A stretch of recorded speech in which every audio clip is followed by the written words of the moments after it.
علیکم ورحمۃ اللہ وبرکاتہ۔ الحمد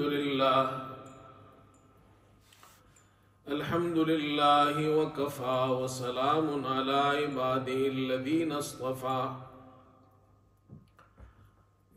اما بعد فاعوذ باللہ من الشیطان الرجیم، بسم اللہ الرحمن الرحیم۔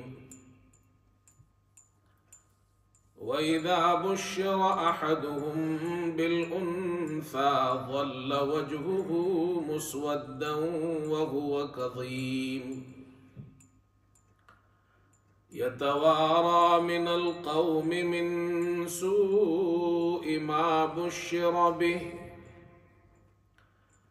أَيُمْسِكُهُ عَلَىٰ هُونٍ أَمْ يَدُسُّهُ فِي التُّرَابِ أَلَا سَاءَ مَا يَحْكُمُونَ۔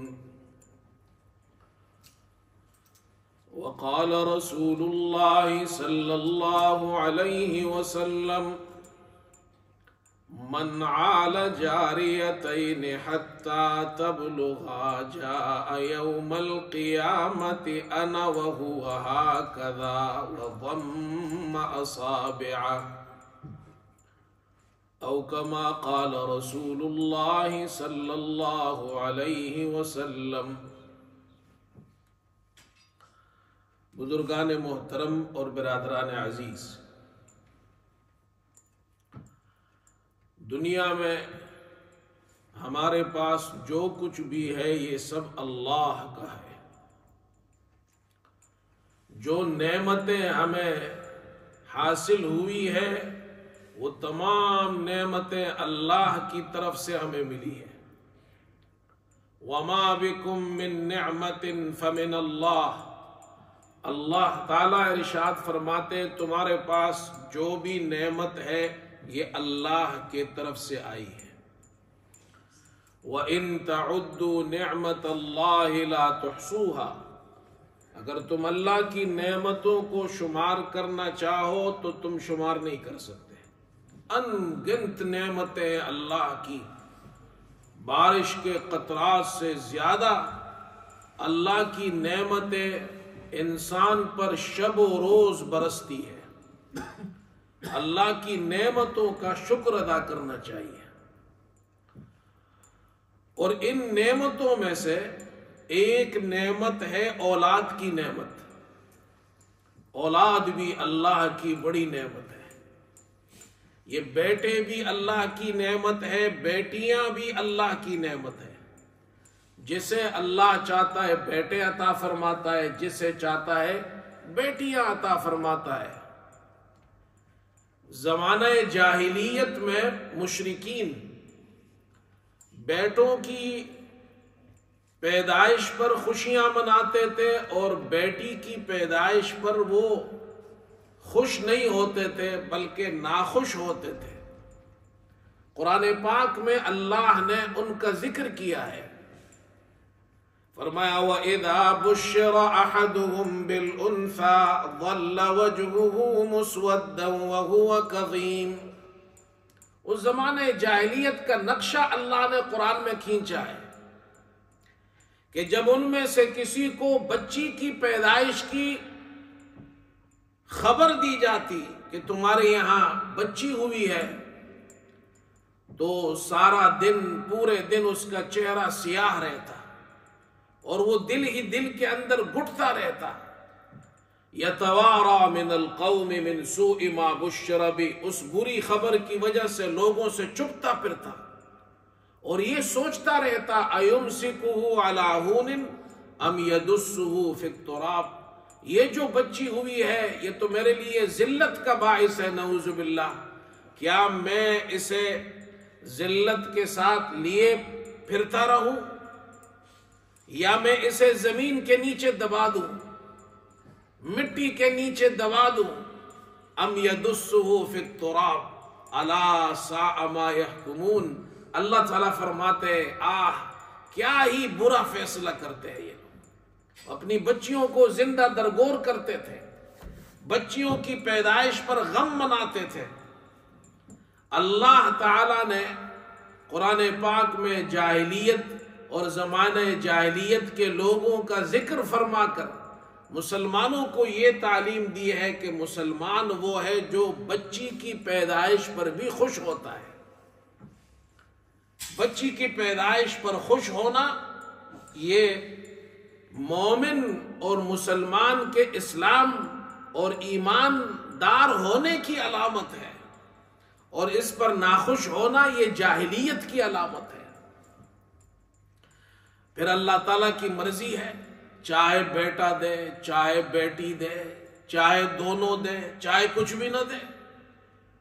للہ ملک السماوات والارض، زمین و آسمان کی بادشاہی اللہ کے لیے ہے۔ یخلق ما یشاء، جو چاہتا ہے پیدا کرتا ہے۔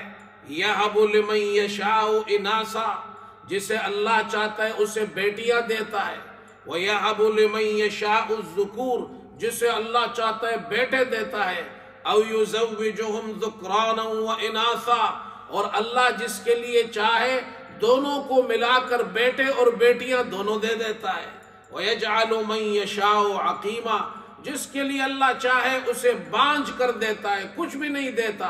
انہو علیم، وہ جاننے والا ہے کسے بیٹے دینا ہے، کسے بیٹیاں دینی ہے، کسے دونوں دینا ہے، کسے کچھ بھی نہیں دینا۔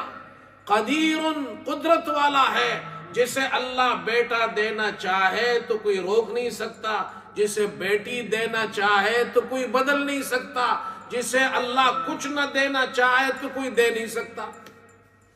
انہو علیم قدیر، اللہ کی مرضی ہے۔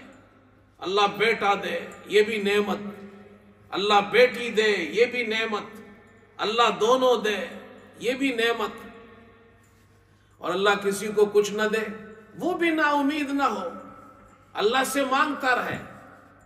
اللہ سے اولاد مانگنا نبیوں کی سنت ہے۔ اور آپ کو میں ایک وظیفہ بتاتا ہوں، مجرب وظیفہ حصول اولاد کے لیے۔ جن کی اولاد نہیں ہوتی ہے ان کو نا امید نہیں ہونا چاہیے۔ اسلام میں نا امیدی نہیں ہے۔ شادی ہو گئی 10 سال 15 سال 20 سال اولاد نہیں ہوتی ہے، نا امید نہ ہو۔ علاج معالجہ اپنی جگہ کرائے، لیکن اللہ سے نا امید نہ ہو۔ تو یہ وظیفہ بتا رہا ہوں، قرآنی وظیفہ، مجرب وظیفہ، 40 دن تک کرنا ہے۔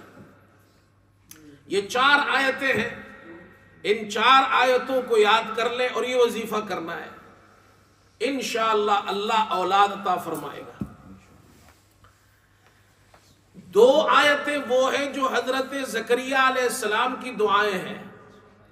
اچھا، حضرت زکریہ علیہ السلام اللہ کے نبی گزرے ہیں، اللہ نے ان کا واقعہ قرآن میں جا بجا مختلف صورتوں میں ذکر کیا۔ وہ بوڑھے ہو گئے تھے، بیوی ان کی بانجھ تھی، بظاہر بچے پیدا ہونے کے کوئی اسباب نہیں تھے۔ حضرت زکریا بوڑھے ہو گئے، بیوی بانجھ ہو گئی، اور سورہ مریم میں اس کا ذکر بھی ہے،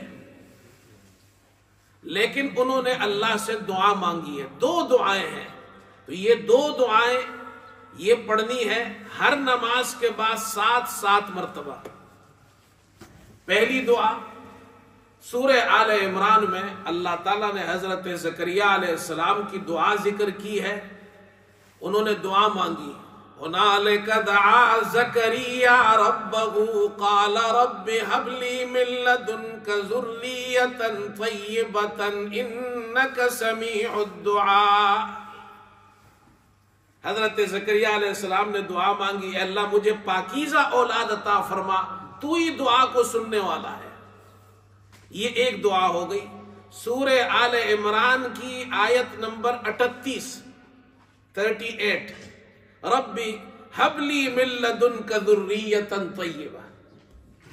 دوسری دعا سورہ انبیاء میں ہے، آیت نمبر 89، آیت نمبر 89، وہ حضرت زکریہ علیہ السلام کی دعا ہے۔ وَزَكَرِيَّا إِذْ نَادَى رَبَّهُ رَبِّ لَا تَذَرْنِي فَرْدًا وَأَنْتَ خَيْرُ الْوَارِثِينَ۔ یہ دعا مانگنی ہے ہر نماز کے بعد 7 مرتبہ۔ رب لا تذرنی فردا وانت خیر الوارثین، اللہ مجھے اکیلا نہ چھوڑ، تو بہترین وارث ہے۔ یہ دو دعائیں ہو گئی، سورہ آل عمران کی آیت نمبر 38، سورہ انبیاء کی آیت نمبر 89 89۔ ہر نماز کے بعد 7 مرتبہ پڑھنی ہے، اس کے ساتھ 40 دن تک یہ عمل کرنا ہے۔ یہ بزرگوں سے منقول ہے، مجرب عمل ہے، قرآنی آیات سے ہے۔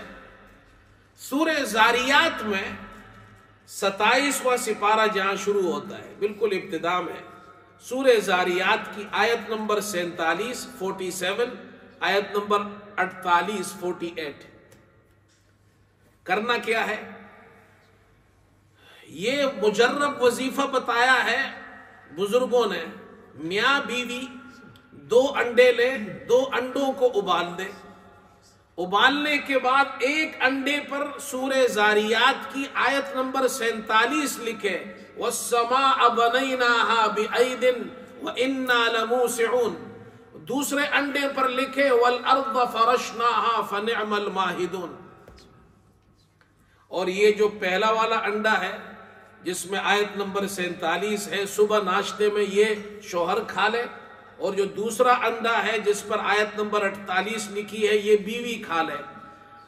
اور یہ دونوں میاں بیوی روزانہ ناشتے میں یہ انڈے اس طرح لکھ کر یہ آیتیں اس کو کھائے، 40 دن تک یہ عمل کرے، اور آپس میں میاں بیوی ملاپ بھی کرے۔ اللہ والے بتاتے ہیں یہ قرآنی آیات، اور وہ جو 2 آیات شروع میں بتائی ہر نماز کے بعد 7 مرتبہ پڑھے، اللہ ان کو اپنے فضل سے اولاد عطا فرمائے گا۔ یہ ہے اولاد کے لیے وظیفہ۔ قرآن کے اندر یہ آیات ہے، انبیاء کی دعائیں ہیں۔ تو بہرحال میں یہ عرض کر رہا تھا، اللہ کی مرضی ہے، جسے چاہے لڑکا دے، جسے چاہے لڑکی دے، جسے چاہے دونوں دے، جسے چاہے کچھ بھی نہ دے۔ جن کے پاس کچھ بھی نہیں ہے وہ اللہ سے مانگے، نا امید نہ ہو۔ تو اولاد اللہ کی بڑی نعمت ہے۔ اسلام میں سمجھایا بچی کی پیدائش پر بھی خوش ہو، اور آپ صلی اللہ علیہ وسلم نے بچیوں کی پیدائش اور اس کے بعد ان کی تربیت پر فضیلتیں سنائی ہیں۔ مسلم شریف کی روایت ہے، آپ صلی اللہ علیہ وسلم نے ارشاد فرمایا، من عال جاریتین، جس نے 2 بچیوں کی پرورش کی، حتی تبلغا، یہاں تک کہ بالغ ہو گئی، جاء یوم القیامت، یہ آدمی قیامت میں اس حال میں آئے گا کہ انا وہو ہکذا وضم اصابعہ، آپ نے اپنی یہ 2 انگلیاں اس طرح اکٹھی کی۔ فرمایا جس طرح یہ 2 انگلیاں اکٹھی ہے، یہ شخص جس نے اپنی 2 بچیوں کی تربیت کی ہے، یہ قیامت میں اس طرح آئے گا کہ میں اور یہ دونوں جنت میں اس طرح اکٹھے ہوں گے۔ اور ابو داؤد میں روایت ہے، من عال 3 بنات، جس نے 3 بیٹیوں کی پرورش کی۔ 3 بیٹیاں اللہ نے دی۔ آج کسی کی 3 بیٹیاں ہو جائے، لوگ جناب کیا اس عورت کو باتیں سناتے ہیں، ساس بھی اس کو سنا رہی ہے بہو کو، سارا خاندان، تیری تو بیٹیاں ہی ہوتی ہے، بیٹا تو ہوتا نہیں ہے۔ بھائی اس کے ہاتھ میں نہیں ہے تو اللہ کے ہاتھ میں ہے۔ اور رسول کریم صلی اللہ علیہ وسلم فرما رہے، من عال 3 بنات، جس کی 3 بیٹیاں ہوئی، تینوں کی پرورش کی، فَأَدَّبَهُنَّ، ان کو ادب سکھایا، وَزَوَّجَهُنَّ، ان کی شادی کی، وَأَحْسَنَ إِلَيْهِنَّ، ان کے ساتھ اچھے طریقے سے پیش آئے۔ ماں باپ دونوں، 3 بیٹیاں ہیں، تینوں کو ادب سکھایا، تینوں کی پرورش کی، تینوں کی شادیاں کی، تینوں کے ساتھ اچھا رویہ رکھا۔ آپ نے فرمایا فَلَهُ الْجَنَّةُ، اس کے لیے جنت کی ضمانت آپ نے دے دی ہے، اس کے لیے جنت ہے۔ بیٹیوں سے جنت ملتی ہے، بیٹیوں کی تربیت کرنے سے، بیٹیوں سے محبت کرنے سے۔ تو ایک طرف یہ جو موضوع میں نے شروع کیا ہے، یہ اسکول کالج کی چھٹیاں ہیں نا، ہمارے بچے بچیاں وہ مسجد میں بھی آئے ہیں، نوجوان آئے ہیں تو خاص طور پر ایک طرف تو یہ سمجھنا چاہیے کہ اولاد اللہ کی بڑی نعمت ہے، اولاد اللہ کی بڑی نعمت ہے۔ دوسری طرف ہم بچوں کو، نوجوانوں کو خاص طور پر ان کو یہ سمجھنا ہے کہ ہمارے ماں باپ اللہ کی بڑی نعمت ہے۔ ماں باپ یہ سمجھے ہماری اولاد اللہ کی نعمت ہے، اور بچے کیا سمجھے، نوجوان بچے بچیاں انگلینڈ میں رہتے ہیں، بڑے ہو گئے، کالج میں جا رہے ہیں، یونیورسٹی جا رہے ہیں، او جی میرا باپ تو پینڈو ہے، وہ تو گاؤں سے آیا، اس کو کیا پتا، میری ماں کو کیا پتا۔ تمہارے ماں باپ ہے، اللہ کی بڑی نعمت ہے، ان کی قدر کرو۔ پھر آؤ میں تمہیں اللہ کا قرآن سناتا ہوں۔ نوجوانوں، ہمارے بچے اور بچیاں یہ سنیں اللہ کا قرآن۔ ماں کا کیا مقام، باپ کا کیا مقام ہے، دونوں کا احترام ہے، لیکن ماں کا احترام زیادہ ہے۔ اللہ نے قرآن میں دونوں کے حقوق ذکر کیے ہیں۔ فرمایا وَقَضَىٰ رَبُّكَ أَلَّا تَعْبُدُوا إِلَّا إِيَّاهُ وَبِالْوَالِدَيْنِ إِحْسَانًا۔ اللہ اکبر۔ وَقَضَىٰ رَبُّكَ أَلَّا تَعْبُدُوا إِلَّا إِيَّاهُ وَبِالْوَالِدَيْنِ إِحْسَانًا۔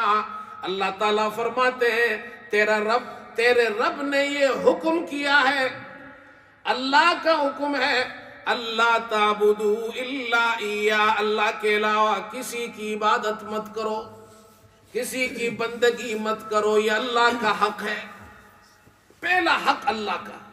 وبالوالدین احسانا، دوسرا حق والدین کا ہے، ماں کا بھی ہے، باپ کا بھی ہے۔ ماں باپ کے ساتھ وبالوالدین احسانا، ماں باپ کے ساتھ حسن سلوک رکھو، اچھا سلوک کرو ان کے ساتھ۔ اما يبلغن عندك الكبر احدهما او كلاهما فلا تقل لهما اف ولا تنهرهما وقل لهما قولا كريما۔ آکسفورڈ کے نوجوانوں، آکسفورڈ کے بچوں اور بچیوں، تم کالج میں، اسکول میں، یونیورسٹی میں جا کر پڑھتے ہو، تم بڑے آدمی بن گئے ہو، تمہارے پاس ڈگریاں آ گئی ہے۔ اللہ کا قرآن کیا کہتا ہے، اگر تمہارے ماں باپ دونوں یا دونوں میں سے کوئی ایک بڑھاپے تک پہنچ جائے تو ان کو پھر اس گھر میں مت بھیجنا جہاں بوڑھوں کو بھیجا جاتا ہے۔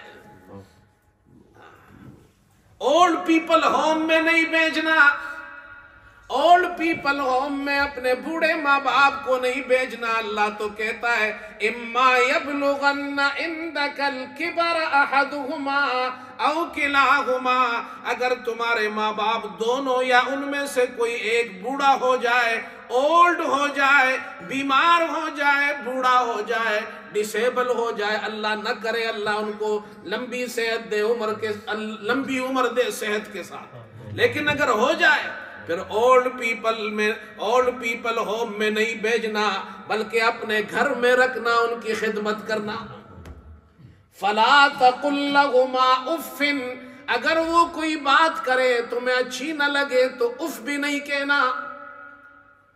ولا تنہرہما، انہیں جھڑکنا بھی مت، ڈانٹنا بھی مت، وہ تمہارے ماں باپ ہے، وہ تمہاری ماں ہے، وہ تمہارا باپ ہے۔ وقل لهما قولا کریما، محبت کے ساتھ بات کرنا، پیار کے ساتھ بات کرنا، ابا جی کہنا، اماں جی کہنا، ان کی خدمت کرنا۔ اللہ اکبر۔ واخفض لهما جناح الذل من الرحمة وقل رب ارحمهما كما ربياني صغيرا۔ اللہ فرماتے ہیں اے نوجوانوں، اے انسانوں، تمہارے بوڑھے ماں باپ کا اتنا حق ہے، وَاخْفِضْ لَهُمَا جَنَاحَ الذُّلِّ، شفقت کے ساتھ، انکساری کے ساتھ ان کے سامنے جھکے رہنا، جیسے غلام اپنے آقا کے سامنے ہاتھ باندھ کر کھڑا ہوتا ہے، اپنے ماں باپ کے سامنے اس طرح کھڑے رہنا، ان کی خدمت کرنا، اور اللہ سے یہ دعائیں کرنا، رب ارحمہما کما ربیانی صغیرا، اے اللہ میرے ماں باپ پر رحم فرما جیسے بچپن میں انہوں نے میری پرورش کی ہے. یہ قرآن ہے. اللہ اکبر. ساری زندگی یاد رکھو، ساری زندگی اگر ہم مل کر ماں باپ کے سامنے اس طرح ہاتھ باندھ کر کھڑے رہے، جی جی کرتے رہے، ان کی خدمت کرتے رہے، ان کے پاؤں دھوتے رہے، ان کی جوتیاں ٹھیک کرتے رہے، خدا کی قسم ساری زندگی بھی گزر جائے ہم ان کا حق نہیں ادا کر سکتے. امام بخاری رحمت اللہ علیہ نے ان کی ایک کتاب ہے الادب المفرد، انہوں نے واقعہ نقل کیا ہے. عبداللہ ابن عمر رضی اللہ تعالی عنہما حرم شریف میں بیٹھے بیت اللہ کے سامنے، لوگ آئے ہیں طواف کر رہے ہیں، بیت اللہ کا طواف ہو رہا ہے. یمن سے ایک آدمی آیا، وہ بھی طواف کر رہا ہے. اس کی بوڑھی ماں ہے جو چل نہیں سکتی، اس نے اپنی بوڑھی ماں کو اپنے کندھوں پر بٹھایا ہوا ہے. اللہ اکبر. وہ سواری بن گیا ہے اپنی ماں کے لیے. وَاخْفِضْ لَهُمَا جَنَاحَ الذُّلِّ مِنَ الرَّحْمَةِ. اللہ اکبر. وہ اپنے ماں کی خدمت کر رہا ہے. ماں کو اس نے حج کرایا، عمرہ کرایا، طواف کرایا. آیا کہاں سے؟ یمن سے. ماں ڈسیبلڈ ہے، چل نہیں سکتی ہے. آج کل تو بڑی سہولتیں ہیں، ویل چیئر ملتی ہے جو ڈسیبلڈ لوگوں کے لیے، اس میں طواف کراتے ہیں. اس زمانے میں تو یہ نہیں ہوتا تھا. کندھے پر تو بٹھا کر طواف کرا رہا ہے، حج کرایا. جب طواف سے فارغ ہوئے تو عبداللہ ابن عمر کے پاس وہ شخص آیا. کہا اے عبداللہ ابن عمر، مجھے آپ سے ایک سوال کرنا ہے. میں اپنی ماں کو لایا ہوں، یمن سے آیا ہوں. میں نے اپنی ماں کو حج کرایا، طواف کرایا، کندھوں پر بٹھا کر میں اللہ کے گھر کا طواف کرا رہا ہوں. کیا میں نے اپنی ماں کا جو حق تھا وہ میں نے ادا کر دیا؟ میری ماں کا جو حق تھا کیا وہ میں نے ادا کیا؟ اتنی خدمت کی ہے میں نے ماں کی. عبداللہ ابن عمر فرماتے لا ولا بزفرت واحدہ. نہیں، جو تیری ماں نے تجھے جنتے وقت، تیری پیدائش کے وقت، زچگی کے وقت، جب تیری ماں تجھے جن رہی تھی، اس وقت اس کے سانسوں کی جو رفتار تیز ہوئی تھی، جو آہیں نکل رہی تھی، جو سانسیں تیری ماں کے منہ سے نکل رہی تھی، ان سانسوں میں سے اگر تو ساری زندگی اپنے ماں کو اپنے کندھوں پر اٹھا کر پھرتا رہے، ان سانسوں میں سے ایک سانس کا بھی حق تو ادا نہیں کر سکتا. یہ ماں ہے. ماں باپ اللہ کی نعمت ہے میرے دوست. یہ مت سمجھو میں بڑا بزنس مین بن گیا. ہاں، تو جو اتنا بڑا آدمی بنا ہے تیری ماں کی دعاؤں سے بنا ہے، تیرے باپ کی دعاؤں سے بنا ہے، ان کی تربیت سے بنا ہے. اللہ اکبر. ایک بات اور بھی عرض کر دوں، ماں باپ بچوں کے لیے یہ تو اللہ کی نعمت ہے، لیکن بچے بھی اللہ کی نعمت ہے. بچوں کو بد دعائیں مت دو، دعائیں دو ان کو. ماں باپ کی دعا سب سے زیادہ بچوں کو لگتی ہے. لوگ ہمارے پاس آتے ہیں، مولوی صاحب دعا کرو. اچھی بات ہے، دوسروں سے بھی دعا کرائے، اچھی بات ہے. لوگ کراتے ہیں، محبت میں آتے ہیں، کہتے ہیں جی امام صاحب ہے، بزرگ ہے، فلاں ہے، مفتی صاحب ہے، دعا کرائے. یہ ٹھیک ہے، اچھی بات ہے. لیکن سب سے زیادہ دعائیں بچوں کو ان کے ماں باپ کی لگتی ہے. اور بد دعائیں نہ دیں. رسول اللہ صلی اللہ علیہ وسلم نے ایک حدیث میں ارشاد فرمایا لا تدعوا علی انفسکم ولا علی اولادکم ولا علی اموالکم. اپنے آپ کو بھی بد دعا مت دو. بعض لوگ تھوڑی سی تکلیف آ جائے اپنے آپ کو بد دعا دیتے ہیں. میں مر جاؤں تو اچھا ہے کہتے ہیں، اس پریشانی سے تو بہتر ہے میں مر جاؤں. صبر نہیں ہے، نا امید ہو جاتے ہیں. فرمایا اپنے آپ کو بد دعا مت دو. اپنی اولاد کو بد دعا مت دو. یہ جو ہماری مائیں بہنیں گھروں میں سن رہی ہیں یا جو مسجد میں جمعے کے لیے آئی ہیں یا جو ہماری گھروں میں جو خواتین سن رہی ہیں وہ یہ حدیث سنیں خاص طور پر، اس لیے کہ ہماری جو بہنیں ہیں وہ غصے میں گھر میں آ جاتی ہے، بچے کوئی شرارت کرتے ہیں وہ بچوں کو بد دعائیں دیتی ہے. تو پیدا نہیں ہوتا تو اچھا ہوتا، تو مر جائے تو اچھا ہے، تیرے سے جان چھوٹ جائے، کب جان چھوٹے گی. یہ نہ کرے. ماں کبھی بد دعا دیتی ہے دل سے نہیں دیتی ہے، وہ تو محبت کرتی ہے، غصے میں کہہ دیتی ہے. آپ نے فرمایا، آپ صلی اللہ علیہ وسلم نے فرمایا نہیں ایسا نہیں کرو. لا تدعوا علی اولادکم ولا علی اموالکم، اپنے مال کو بھی بد دعا مت دو. دکان ہے، گاڑی ہے، سائیکل ہے، سائیکل خراب ہو گئی تو لات مارتا ہے، اس کو بھی بد دعا دیتا ہے. گاڑی راستے میں خراب ہو گئی تو گاڑی کو بھی بد دعا دے رہا ہے. نہیں، لا تدعوا علی اموالکم، فرمایا یہ تین ہے، اپنے آپ کو بد دعا مت دو، اولاد کو، بچوں کو، بچیوں کو کبھی بد دعا مت دو، اور اموال کو بھی بد دعا مت دو. آپ صلی اللہ علیہ وسلم نے فرمایا کہیں ایسا نہ ہو کہ وہ دعا کی قبولیت کا وقت ہو تمہاری زبان سے اپنی اولاد کے لیے بد دعا نکل جائے اور وہ بد دعا انہیں لگ جائے، تباہ ہو جائیں گے وہ. اس لیے اپنی اولاد کو بد دعا نہیں دینا چاہیے. خاص طور پر یہ میں ماؤں کو سنا رہا ہوں، باپ کے لیے بھی ہے، عورتوں کے لیے خاص طور. عورتیں بد دعائیں دیتی ہے گھروں میں، دل سے نہیں دیتی لیکن دیتی ہے، غصے میں آ جائے. ایک واقعہ سناتا ہوں آپ کو اندازہ ہوگا ماں کی بد دعا کتنی خطرناک ہے. ماں دعا دے تو بچہ بادشاہ بن جاتا ہے، ماں دعا دے تو بچہ بادشاہ بن جاتا ہے، ماں بد دعا دے تو بادشاہ بھی تباہ و برباد ہو جاتا ہے. جریج، مسلم شریف میں روایت ہے، جریج، آپ صلی اللہ علیہ وسلم نے جریج کا قصہ سنایا. جریج ایک راہب تھا، ایک بزرگ تھا، اور وہ اپنی عبادت گاہ میں عبادت کرتا تھا. اس نے عبادت گاہ بنائی، اس میں عبادت کرتا تھا، لوگ اس کو بڑا بزرگ سمجھتے تھے. ایک دن اس کی ماں آئی اور اس نے کہا یا جریج، جریج کو آواز دی. اب جریج نماز پڑھ رہا ہے. جریج پریشان ہو گیا، یہ یا رب امی و صلاتی، اے اللہ ایک طرف میری ماں ہے ایک طرف نماز پڑھ رہا ہوں، اب نماز کیسے توڑوں؟ تو نماز نہیں توڑی. ماں چلی گئی. دوسرے دن پھر ماں آئی، پھر آواز دی یا جریج. جریج پھر نماز پڑھ رہے، یا رب امی و صلاتی، اے میرے رب ایک طرف ماں ہے ایک طرف نماز ہے، اب میں نماز کیسے توڑوں؟ نماز نہیں توڑی. تیسرے دن پھر یہی ہوا.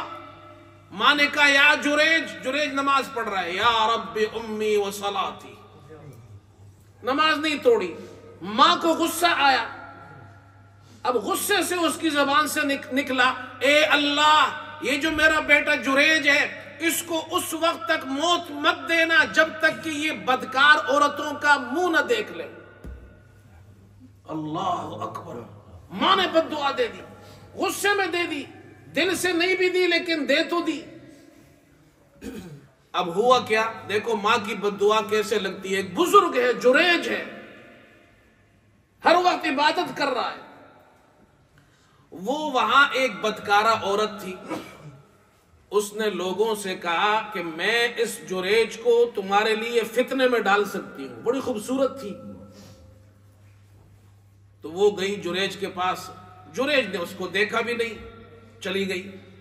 وہاں ایک چرواہا تھا، اس نے چرواہے کے ساتھ بدکاری کی اور اس کا بچہ پیدا ہوا. لوگوں نے کہا یہ بچہ کہاں سے آیا، تیری تو شادی نہیں ہوئی. تو اس نے کہا یہ جریج کا بچہ ہے. اب اس پر الزام لگا دیا. دیکھو ماں کی بد دعا لگ گئی. لوگ بڑے غصے میں ہوئے کہ ہم اس کو بزرگ سمجھتے ہیں اور یہ جناب کیا ہے، ایک فاحشہ بدکارہ عورت کے ساتھ منہ کالا کیا اور بچہ ہو گیا اس کا. انہوں نے جا کر جریج کو باہر نکالا، اس کی جو عبادت گاہ تھی وہ بھی توڑ دی، جریج کو بھی مارا، اس کو برا بلا کہا.